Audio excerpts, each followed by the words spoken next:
কেউ যদি ফজরের নামাজ জামাতে পড়ে তারপরে সালাম ফিরানোর পর ওই জায়গাতেই বসে থাকে এবং জিকির আজগার করতে থাকে, সুবহানাল্লাহ 100 বার পড়লো, আস্তাগফিরুল্লাহ 100 বার পড়লো, ঠিক আছে, লা ইলাহা ইল্লাল্লাহ ওয়াহদাহু লা শারীকা লাহ লাহুল মুলক ওয়া লাহুল হামদ ওয়া হুয়া আলা কুল্লি শাইইন কাদির, এগুলো পড়লো, তারপরে ধরেন দরুদ শরীফ পড়লো ইত্যাদি।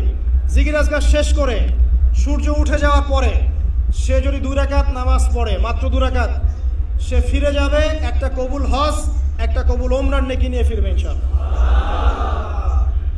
আরেকটা নামাজ আছে, যদি পসিবল হয় পড়তে পারেন, 8টা থেকে 10টার মধ্যে পড়ে ফেললে ভালো, এরপরে সূর্য উঠে যায়, সূর্য গরম হয়ে যায়।